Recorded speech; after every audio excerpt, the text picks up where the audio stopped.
ಆ ಕ್ಷೇತ್ರವಾರು ಅಂಕಿಅಂಶಗಳು ಯಾವ ರೀತಿಯಾಗಿರುತ್ತೆ ಅಂದರೆ ವೋಟಿಂಗ್, ಮಹಿಳೆಯರು ಎಷ್ಟು ವೋಟಿಂಗ್ಸ್ ಇದೆ, ಜೊತೆಗೆ ಪುರುಷರ ಎಷ್ಟು ವೋಟ್ಗಳಿದ್ದಾವೆ, ಸೊ ಎಲ್ಲವನ್ನು ಕೂಡ ನೋಡಬೇಕಾಗತ್ತೆ. ಒಟ್ಟಾರೆಯಾಗಿ ಎಷ್ಟು ವೋಟ್ಗಳಿದ್ದಾವೆ ಹಾವೇರಿ ಲೋಕಸಭಾ ಕ್ಷೇತ್ರ ಅಂತ ಬಂದಾಗ ಕ್ವಿಕ್ ಆಗಿ ಅದನ್ನು ಕೂಡ ನಾವು ನೋಡ್ತಾ ಹೋಗೋಣ. ಸೊ ಬಹಳ ಮುಖ್ಯವಾಗಿ ನೋಡಿ, ಶಿರಹಟ್ಟಿ ಅಂತ ಬಂದಾಗ ಶಿರಹಟ್ಟಿಯಲ್ಲಿ ಈಗಾಗಲೇ ನೋಡಿ ಶಿರಹಟ್ಟಿಯಲ್ಲಿ ಎಷ್ಟಿದಾವೆ ಅಂದರೆ 2,28,359 ಇದ್ದಾವೆ.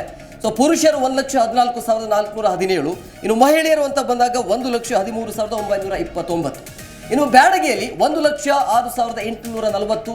ಇನ್ನು ಪುರುಷರಿದ್ದಾರೆ. ಇನ್ನು ಮಹಿಳೆಯರು ಅಂತ ಬಂದಾಗ 1,04,028. ಒಟ್ಟಾರೆ 2 ಲಕ್ಷ ದಾಟಿದೆ ಅಲ್ಲಿ, ಅಂದರೆ 2,10,871. ಸೊ ಬಹಳ ಮುಖ್ಯವಾಗಿ ಶಿರಹಟ್ಟಿ ಆಯಿತು, ಗದಗ ಆಯಿತು. ಇನ್ನು ರೋಣ ಅಂತ ಬಂದಾಗ ಅಲ್ಲಿ ಪುರುಷರ ಮತ ಎಷ್ಟಿದೆ ಅಂದರೆ 1,18,213. ಇನ್ನು ಮಹಿಳೆಯರು 1,90,114. ಅಲ್ಲಿ ಒಟ್ಟಾರೆ ಮತ ಎಷ್ಟಿದ್ದಾವೆ ಅಂತಂದರೆ 2,37,349.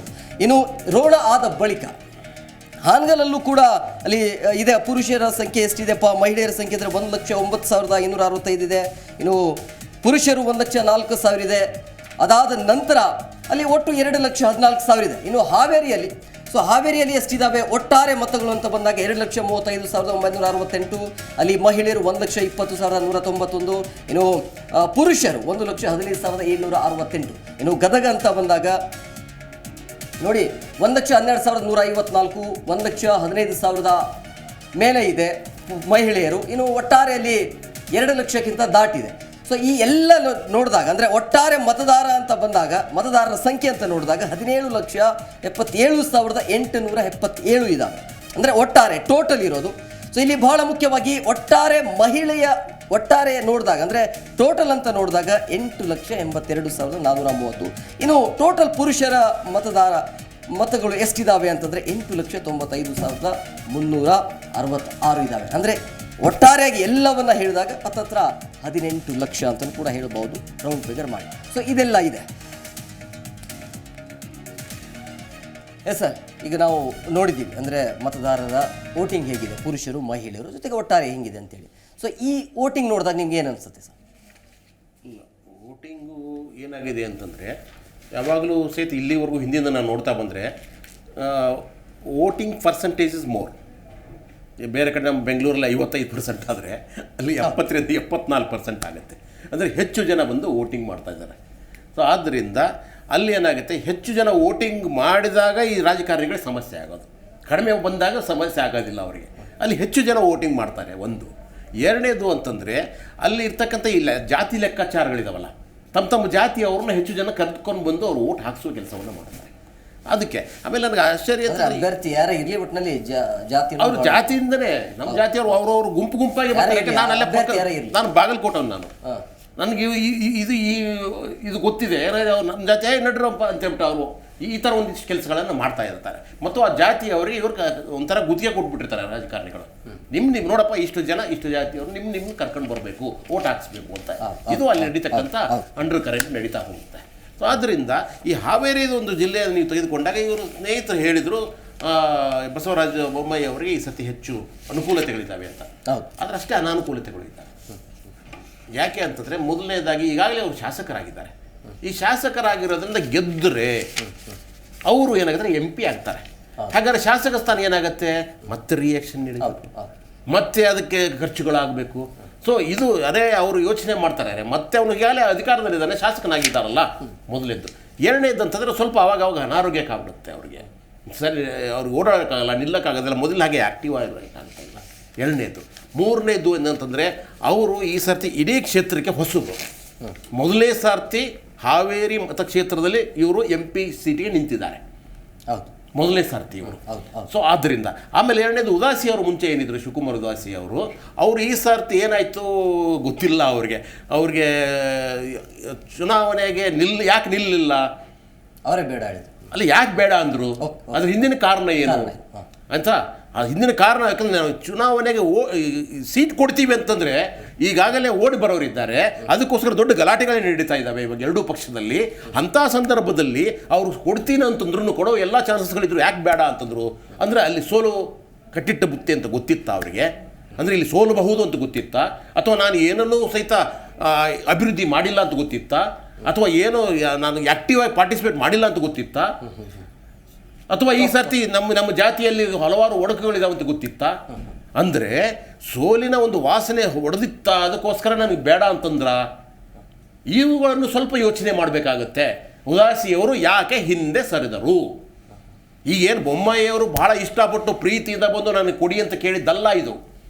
ಬೊಮ್ಮಾಯಿಯವರನ್ನ ಹೈಕಮಾಂಡು ನೀವು ನಿಲ್ಲೇಬೇಕು ಅಂತ ಹೇಳಿದ್ರಿಂದ ಅವರು ಅನಿವಾರ್ಯವಾಗಿ ನಿಂತಿದ್ದಾರೆ ಪಕ್ಷನಿಷ್ಠರಾಗಿ. ಅಲ್ಲಿ ಹಾವೇರಿಗೆ ಎರಡು ಇದು ಇತ್ತು. ಏನಂದರೆ ಮೊದಲನೇದಾಗಿ ಈಶ್ವರಪ್ಪ ಅವರ ಮಗ ನಾನು ನಿಲ್ಲೇಬೇಕು ಅಂತ ಹಠ ಮಾಡಿದರು. ಎರಡನೇದ್ದು ಶೆಟ್ಟರ್ ಅವರು ಕಾಂಗ್ರೆಸ್ಗೆ ಹೋಗಿ ಕಾಂಗ್ರೆಸ್ಸಿಂದ ಮತ್ತೆ ವಾಪಸ್ ಬಂದ್ರಲ್ಲ, ಅವ್ರಿಗೆ MP ಸೀಟ್ ಕೊಡ್ತೀವಿ ಅಂತ ಇವರು ಪ್ರಾಮಿಸ್ ಮಾಡಿದ್ರು. ಅದಕ್ಕೋಸ್ಕರ ನನಗೆ ಹಾವೇರಿ ಸೀಟ್, ಧಾರವಾಡ ಇಲ್ಲ ತಪ್ಪಿದ್ರೆ ಹಾವೇರಿ ಬೇಕು ಅಂತ ಕೂತಿದ್ರು. ಅವ್ರಿಗೆ ಬೆಳಗಾವಿಗೆ ಹಾಕಿದ್ದಾರೆ, ಅವ್ರಿಗೆ ಗೊತ್ತಿಲ್ಲಂಥ ಕ್ಷೇತ್ರ ಅದು ಹಾಕಿದ್ದಾರೆ. ಸೊ ಇಲ್ಲಿ ಏನಾಯಿತು, ಹಾವೇರಿಯಲ್ಲಿ ಈಗ ಶೆಟ್ಟರ್ ಅವರು ಇಲ್ಲ, ಅವ್ರಿಗೆ ಕೊಡಲಿಲ್ಲ. ಉದಾಸಿಯವರು ಕೊಡಬೇಕಾಗಿದ್ದನ್ನು ಕೊಡಲಿಲ್ಲ. ಈಗ ಬೊಮ್ಮಾಯಿ ಅವರಿಗೆ ನಿಲ್ಲೇಬೇಕು, ನೀವು ಗೆಲ್ಲುವ ಅಭ್ಯರ್ಥಿ ಅಂತ ನಿಲ್ಲಿಸಿದ್ದಾರೆ. ಸೊ ಅದರ ಹಿಂದಿನ ಸ್ಟ್ರಾಟಜಿನ ನಾವು ಅರ್ಥ ಮಾಡ್ತಾ ಹೋದರೆ, ಹಾಗಾದರೆ ಇಲ್ಲಿ ಆ ಮತಕ್ಷೇತ್ರದಲ್ಲಿ ಏನಾಗ್ತಾ ಇದೆ, ಯಾಕೆ BJPಗೆ ಒಲವು ಕಡಿಮೆ ಆಗ್ತಾ ಇದೆಯಾ?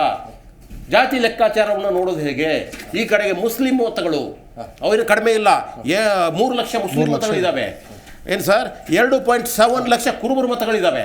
ST SC ಮತಗಳೇ 3.25 ಲಕ್ಷ ಇದೆ. ಬರೀ ಲಿಂಗಾಯತರೆಲ್ಲ ಬಿಟ್ಟು ಇವರೆಲ್ಲ ಒಗ್ಗಟ್ಟಾದರೂ ಸಾಕು, ನಾವು BJP ಕ್ಯಾಂಡಿಡೇಟ್ ಸೋಲುವ ಎಲ್ಲ ಚಾನ್ಸಸ್ಗಳಿದ್ದಾವೆ. ಅದರ ಜೊತೆಗೆ ನಮ್ಮ ಕಾಂಗ್ರೆಸ್ಸಿನ ಗ್ಯಾರಂಟಿಗಳಿದಾವಲ್ಲ, ಅವು ಸಹಿತ ಒಂದಿಷ್ಟು ಮತಗಳನ್ನು ಒಟ್ಟು ಮಾಡ್ತವೆ ಈ ಸರ್ತಿ. ಸೊ ಇವುಗಳೆಲ್ಲವನ್ನೂ ಗಮನಿಸಿದಾಗ ಉದಾಸಿ ಅವರು ತೆಗೆದುಕೊಂಡ ಸ್ಟೆಪ್ ಸರಿಯಾಗಿದೆಯಾ? ಇರಬಹುದು. ಇದು ನನ್ನ ಅಭಿಪ್ರಾಯ. ನಿಮ್ಮ ವಿಶ್ಲೇಷಣೆಯ ಪ್ರಕಾರ ಉದಾಸಿ ಅವರು ಯಾಕೆ ಈ ಬಾರಿ ಸ್ಪರ್ಧೆ ಮಾಡಲಿಲ್ಲ ಅಂತ ಹೇಳಿ? ಈ ಬಾರಿ ಉದಾಸಿಯವರು ಸ್ಪರ್ಧೆ ಮಾಡಲಿಕ್ಕೆ ಹೇಮಂತ್ ಹಲವಾರು ಕಾರಣಗಳನ್ನು ಹೇಳ್ತಾ ಇದ್ದಾರೆ. ಅವರು ಹೇಳ್ತಾ ಇರೋದು ಒಂದು, ಅವರ ಒಂದು ವ್ಯಾವಹಾರಿಕವನ್ನು ನೋಡ್ಕೊಳ್ತೇವೆ ಅಂತ ಹೇಳ್ತಿದ್ದಾರೆ. ಆದರೆ ಬಸವರಾಜ ಬೊಮ್ಮಾಯಿ ಅವ್ರಿಗೆ ಇದೆಲ್ಲ ಸತ್ಯ ಅಲ್ಲಿನ ಕ್ಷೇತ್ರದ ಜನರಿಗೆ ಗೊತ್ತಿದೆ. ಈಗ ಶಶಿ ಅವರು ಉಲ್ಲೇಖ ಮಾಡಿದಂತೆ ಒಂದು ಚುನಾವಣೆಯಲ್ಲಿ ಸೋಲನ್ನು ಅನುಭವಿಸುವಂಥ ಒಂದು ಆತಂಕನೂ ಇರ್ಬೋದು. ಎರಡನೇದಾಗಿ ಅವರ ಬೇರೆ ಬೇರೆ ವ್ಯಾವಹಾರಿಕವಾಗಿರುವಂಥ ಒಂದು ಹೊರೆನೂ ಇರ್ಬೋದು. ಒಂದು ವೇಳೆ ವ್ಯಾವಹಾರಿಕ ಹೊರೆಯಾಗಿದ್ದಂದರೆ ಅವರು ಬೇರೆಯೇ ಮೊದಲಿನ ಅಭ್ಯರ್ಥಿಗಳನ್ನು ಬೇರೆ ಯಾರನ್ನು ಘೋಷಣೆ ಮಾಡೋದು. ಇನ್ನೂ ಸಹ ಅವ್ರಿಗೆ ವಯಸ್ಸಿನೇನು ತುಂಬ ವಯಸ್ಸಾಗಿದೆ. ಬಸವರಾಜ ಬೊಮ್ಮಾಯಿ ಅವ್ರಿಗೆ ವಯಸ್ಸಾಗಿರೋಷ್ಟು ಸಹ ಶಿವಕುಮಾರ್ ಉದಾಸಿ ಅವರಿಗೆ ವಯಸ್ಸಾಗಿಲ್ಲ. ಅವ್ರ ತಂದೆ 91 ವರ್ಷದ ತನಕ ಸಹ ಚುನಾವಣೆ ಕಂಟೆಸ್ಟ್ ಮಾಡಿದ್ರು. ತಂದೆಗೂ ಮಗನಿಗೂ ರಾಜಕೀಯದ ಒಂದು ರಾಜಕೀಯ ಮನೆತನವಾಗಿರೋ ಕಾರಣಕ್ಕೋಸ್ಕರ ಅವ್ರಿಗೆ ರಾಜಕೀಯ ಬೇಸತ್ತು ಹೊರಗಡೆ ಹೋಗಿದ್ದಾರೆ ಅನ್ನೋದು ಮೇಲ್ನೋಟಕ್ಕೆ ನೀವು ಹೊರಗಡೆ ಆರತಿ ಹೇಳುವಂಥ ಪ್ರಯತ್ನವನ್ನು ಮಾಡಿದ್ರು ಸಹ ಆಂತರದಲ್ಲಿ ನೀವು ಬೇರೆ ಬೇರೆ ಕಾರಣಗಳ ಚುನಾವಣೆ ಸೋಲನ್ನು ಅನುಭವಿಸೋದಿರ್ಬೋದು, ಅಥವಾ ಇನ್ನೇನು ಕಾರಣ ಇದೆ, ವೈಯಕ್ತಿಕ ಕಾರಣ ಇರ್ಬೋದು, ಅಥವಾ ಕೌಟುಂಬಿಕ ಕಾರಣ ಇದೆ ಅಂತ ಬಗ್ಗೆ ಇನ್ನಷ್ಟು ಸ್ಪಷ್ಟತೆ ಬೇಕಿದೆ. ಇನ್ನು ಎರಡನೇ ವಿಷಯ ಅಂತಂದರೆ, ಈ ಬಾರಿ ಶಶಿ ಅವರು ಉಲ್ಲೇಖ ಮಾಡಿದಂತೆ ಮತ್ತು ಅಲ್ಲಿನ ಸ್ಥಳೀಯ ಲೆಕ್ಕಾಚಾರ ಪ್ರಕಾರ ನಾವು ಜಾತಿಯ ಲೆಕ್ಕಾಚಾರ ತೆಗೆದುಕೊಂಡಿದ್ರೆ ನೀವು ಲಿಂಗಾಯತನ ಹೊರತುಪಡಿಸಿ ಇತರ ಸಮುದಾಯಗಳು, ಕುರುಬರು ಮತ್ತು ಇತರ ಸಮುದಾಯ SC STಗಳು OBCಗಳು ಒಂದು ವೇಳೆ ಒಟ್ಟಾದರೆ ಸುಮಾರು 10 ಲಕ್ಷಕ್ಕೂ ಹೆಚ್ಚು ಅಂತರಗಳಿಂದ ಕಾಂಗ್ರೆಸ್ ಅಭ್ಯರ್ಥಿ ಗೆಲ್ಲಬೇಕಾಗತ್ತೆ. ಕಳೆದ ನೀವು 2 ಬಾರಿ ಸಿನಾರಿ ತೆಗೆದುಕೊಂಡ್ರೆ ಅಥವಾ 3 ಬಾರಿಯ ಹ್ಯಾಟ್ರಿಕ್ ಗೆಲುವನ್ನು ತೆಗೆದುಕೊಂಡ್ರೆ ನೀವು ಮುಸ್ಲಿಂ ಸಂಘಟನೆ ಜೊತೆಗೆ ಇತರ ಸಮುದಾಯಗಳು ಸಹ ಮತವನ್ನು BJP ಅಭ್ಯರ್ಥಿ ಹಾಕಿರೋ ಕಾರಣಕ್ಕೋಸ್ಕರ ಗೆಲುವನ್ನು ಸಾಧಿಸಿದ್ದಾರೆ. ಅವ್ರ ತಂದೆ ಶಿವಕುಮಾರ್ ಉದಾಸಿ ಇರ್ಬೋದು ಅಥವಾ ಶಿವಕುಮಾರ್ ಈಗಿನಂಥ ಉದಾಸಿ ಇರ್ಬೋದು, ಅವ್ರು ಯಾರೂ ಸಹ ಅಷ್ಟೇನು ರಗಡ್ BJPನ ಅಥವಾ ಏನು ತುಂಬ ಹಾರ್ಡ್ಲಿ ಹಿಂದುತ್ವವಾದಿಗಳೇನು ಅಲ್ಲ, ಮತ್ತು ಎಲ್ಲರ ಜೊತೆ ಒಳ್ಳೆ ಹೊಂದಾಣಿಕೆ ಇಟ್ಕೊಂಡಿದ್ದಾರೆ. ಇನ್ನು ಅಭಿವೃದ್ಧಿ ವಿಷಯಕ್ಕೆ ಬಂದೆ ಅಂತಂದರೆ, ಅಭಿವೃದ್ಧಿ ವಿಷಯದಲ್ಲಿ ನೀವು ಗದಗ ಮತ್ತು ಹಾವೇರಿ ಎರಡೂ ಕ್ಷೇತ್ರದಲ್ಲಿ ಅಷ್ಟು ಸಮರ್ಪಕವಾಗಿ ಅಭಿವೃದ್ಧಿ ಆಗಿಲ್ಲ. ಇನ್ನಷ್ಟು ಸಹ ಹೆಚ್ಚಿನ ಅಭಿವೃದ್ಧಿ ಅಗತ್ಯತೆ ಇತ್ತು. ಎರಡನೇದಾಗಿ ಗದಗ ಜಿಲ್ಲೆ ನೀವು ಒಂದು ರೀತಿ ಏನು ಡ್ರೈಲ್ಯಾಂಡ್ ಆದರೂ ಸಹ ಹಾವೇರಿ ಜಿಲ್ಲೆ ನೀವು ಏನು ಮಲೆನಾಡು ಪ್ರದೇಶ ಆಗುತ್ತೆ. ಇಲ್ಲಿ ಮತ್ತು ಅಲ್ಲಿ ಎರಡೂ ಸಹ ಬೇರೆ ಬೇರೆ ಹವಾಮಾನ ಇದ್ದರೂ ಸಹ ಅಭಿವೃದ್ಧಿ ವಿಷಯದಲ್ಲಿ ಇನ್ನಷ್ಟು ಸಮರ್ಪಕವಾಗಿ ಅಭಿವೃದ್ಧಿ ಆಗಬೇಕಾಗತ್ತೆ. ನೀವು ಗದಗ ಸಿನ್ನಾರ್ ತೆಗೆದುಕೊಂಡ್ರೆ ನೀವು ಅಲ್ಲಿ ಇಂಡಸ್ಟ್ರೀಸ್ಗಳನ್ನು ಅಗ್ರಿಕಲ್ಚರ್ ಓರಿಯೆಂಟೆಡ್ ಇಂಡಸ್ಟ್ರಿನ ಹಾವೇರಿ ಇರ್ಬೋದು, ಗದಗ ಇರ್ಬೋದು, ಎರಡೂ ಕಡೆ ಎಸ್ಟಾಬ್ಲಿಷ್ ಮಾಡಲಿಕ್ಕೆ ಸಾಕಷ್ಟು ಅವಕಾಶಗಳಿತ್ತು. ಆದರೆ ಮುಖ್ಯಮಂತ್ರಿಯಾಗಿ ಬಸವರಾಜ ಬೊಮ್ಮಾಯಿ ಅವರು ಸಹ ಅದನ್ನು ಯಾವುದನ್ನೂ ಮಾಡಲಿಲ್ಲ. ಹಿಂದೆ ಉದಾಸಿ ಅವರು ಪ್ರಬಲ ನಾಯಕರಾಗಿದ್ದರೂ ಸಹ PWD ಡಿಪಾರ್ಟ್ಮೆಂಟ್ 2 ಬಾರಿ ಮಿನಿಸ್ಟರ್ ಆಗಿದ್ದರೂ ಸಹ ಅಭಿವೃದ್ಧಿಯನ್ನು ಸಾಕಷ್ಟು ಕೆಲಸವನ್ನು ಮಾಡಬಹುದಾಯಿತು, ಅವರು ಮಾಡಲಿಲ್ಲ. ಆದರೆ ಹಿಂದೆ CC ಪಾಟೀಲ್ ಅವರು PWD ಮಿನಿಸ್ಟರ್ ಆಗಿದ್ದರು, ಗದಗ ಜಿಲ್ಲೆಯವರಾಗಿದ್ದರೂ ಸಹ ಅವರು ಅಂತಹ ಅಭಿವೃದ್ಧಿಯನ್ನು ಕೆಲಸವನ್ನು ಮಾಡಿಲ್ಲ. 2 ಬಾರಿ BJP ಸರ್ಕಾರ ಅಧಿಕಾರ ಇದ್ದ ಸಂದರ್ಭದಲ್ಲೂ ಸಹ ಪ್ರಬಲ ಖಾತೆಗಳನ್ನು ಹೊಂದಿದ್ದು BJP ನಾಯಕರು ಹೆಚ್ಚಿನ ಸಂಖ್ಯೆಯಲ್ಲಿ ಇದ್ದರೂ ಸಹ ಗೆಲ್ಲಲಿಕ್ಕೆ ಅಲ್ಲಿ ಅಭಿವೃದ್ಧಿ ಮಾಡುವ ವಿಷಯದಲ್ಲಿ ಹಿಂದೇಟನ್ನು ಹಾಕಿದರು. ಆ ಒಂದು ಆತಂಕ ತುಂಬ ಜನಗಳಿಗೆ ಈಗಲೂ ಸಹ ಇದೆ. ಮತ್ತು ಆ ಕಾರಣಕ್ಕೋಸ್ಕರನೇ ಬಸವರಾಜ ಬೊಮ್ಮಾಯಿಗೆ ಅದು ನೆಗೆಟಿವ್ ಪಾಯಿಂಟ್ ಆಗಿ ಮುಂದಿನಲ್ಲಿ ಆಗಿ ಪರಿಗಣಿಸಬಹುದು. ಮತ್ತು ಅದ್ರ ಜೊತೆಗೆ ಮುಸ್ಲಿಂ ಸಮುದಾಯಗಳಿಗೆ ಏನು ಆಜಾನ್ ಇರ್ಬೋದು ಅಥವಾ ಏನು ಈ ಒಂದು ಬುರ್ಕಾ ವಿವಾದಗಳಿರ್ಬೋದು, ಇತ್ತೀಚೆಗೆ ಹಿಜಾಬ್ ಇರ್ಬೋದು ಅಥವಾ CAA ಪ್ರಕರಣಗಳಿರ್ಬೋದು, ಈ ಮುಂದಿನ ದಿನಗಳಲ್ಲಿ ಬರಬೇಕಾದಂತಹ ಬೇರೆ ಬೇರೆ ಏನು ರೈಟ್ ಟು ಈ ಸಿವಿಲ್ ಆಕ್ಟಿವಿಟಿ ಬಗ್ಗೆನೂ ಸಹ ಮುಂದಿನ ದಿನಗಳಲ್ಲಿ ಸಹ ಒಂದಷ್ಟು ಗೊಂದಲ ಆಗುವಂತ ಒಂದು ಸಾಧ್ಯತೆ ಇದೆ. ಹೀಗಾಗಿ ಬಸವರಾಜ ಬೊಮ್ಮಾಯಿಗೂ ಸಹ ಈ ಬಾರಿ ಅಷ್ಟೇನು ಸುಲಭ ಅಲ್ಲ. ಆದರೆ ಮೋದಿ ನಾಮಬಲ ಮತ್ತು ಬಿಜೆಪಿಯ ಪ್ರಾಬಲ್ಯ ಇರೋ ಕಾರಣಕ್ಕೋಸ್ಕರ ಮತ್ತು ಬಸವರಾಜ ಬೊಮ್ಮಾಯಿ ಅವರು ಸ್ಥಳೀಯರಾಗಿರೋ ಕಾರಣ ಒಂದು ಹಿಡಿತ ಇರೋ ಕಾರಣಕ್ಕೋಸ್ಕರ ಗೆಲ್ಲಲಿಕ್ಕೆ ಒಂದಷ್ಟು ತಂತ್ರಗಾರಿಕೆ ಮಾಡಬಹುದು. ಆದರೆ ಕಾಂಗ್ರೆಸ್ಸಿನ ಸರ್ಕಾರ ಮತ್ತು 7 ಜನ ಶಾಸಕರು ಒಂದು ವೇಳೆ ನಾವು ಗೆಲ್ಲಿಸಲೇಬೇಕು ಅಂತ ಒಂದು ಹಠಕ್ಕೆ ತೊಟ್ಟಿದ್ದರಲ್ಲಿ ಬಸವರಾಜ ಬೊಮ್ಮಾಯಿನ ಈ ಬಾರಿ ಮಣ್ಣು ಮುಕ್ಕಿಸಬಹುದು. ಮತ್ತೆ ಇನ್ನೊಂದು ವಿಷಯ ಅಂತಂದ್ರೆ ಬಸವರಾಜ ಬೊಮ್ಮಾಯಿಗೆ 2 ಅನುಮಾನಗಳಿವೆ. ಒಂದು, ಗೆದ್ರೆ ಕೇಂದ್ರಕ್ಕೆ ಹೋಗ್ಬೇಕಾಗತ್ತೆ, ಇಲ್ಲಿ ರಾಜ್ಯ ರಾಜಕಾರಣವನ್ನು ಕಳ್ಕೊಳ್ಬೇಕಾಗತ್ತೆ ಅಂತ ಆತಂಕ ಬಸವರಾಜ ಬೊಮ್ಮಾಯಿಗಿದೆ. ಒಂದು ವೇಳೆ ಗೆದ್ದು ಸೋತರು ಸಹ ಇಲ್ಲೇ ಉಳ್ಕೊಂಡು ಮುಂದಿನ ದಿನಗಳಲ್ಲಿ ರಾಜ್ಯದಲ್ಲಿ ಬಿಜೆಪಿ ಸರ್ಕಾರ ಅಧಿಕಾರಕ್ಕೆ ಬಂದ್ರೆ ನಾನು ಮುಖ್ಯಮಂತ್ರಿ ಆಗ್ಬೋದು ಅಂತ ಆಸೆನೂ ಇದೆ. ಈ ರೀತಿಯಾಗಿ ದ್ವಂದ್ವದಲ್ಲಿದ್ದಾರೆ. ಅವರು ಅಲ್ಲಿಗೆ ಹೋಗ್ಲಿಕ್ಕೂ ಇಷ್ಟ ಇಲ್ಲ, ಇಲ್ಲಿ ಇರ್ಲಿಕ್ಕೂ ಇಷ್ಟ ಇಲ್ಲ, ಎಲ್ಲಾದ್ರೂ ಸಹ ಅದಕ್ಕೆ ಅವಕಾಶ ಸಿಗಬೇಕು ಅಂತ ಒಂದು ದುರಾಸೆ ಅವರಲ್ಲಿ ಇದೆ ಅಂತ ಮೇಲ್ನೋಟ ಕಂಡು ಬರ್ತಾರೆ. ಜಿ ಕನ್ನಡ ನ್ಯೂಸ್ ಈಗ ನಿಮ್ಮ ಮನೆಯಲ್ಲೇ ನೋಡಿ. ಎಲ್ಲ ಕೇಬಲ್ಗಳಲ್ಲಿ ಈಗ ಲಭ್ಯ. Sun Direct 292, Jio TV 1334, U Digital 162, City Cable 51, GTPL 17, Abhishek cables 821, Rock Line telecommunication 51, Shri Basaveshwara number 60, Vinayaka digital number 53, in digital number 896ರಲ್ಲಿ ನಿಮ್ಮಿಸ್ತದ ಜಿ ಕನ್ನಡ ನ್ಯೂಸ್ ನೋಡಿ ಆನಂದಿಸಿ.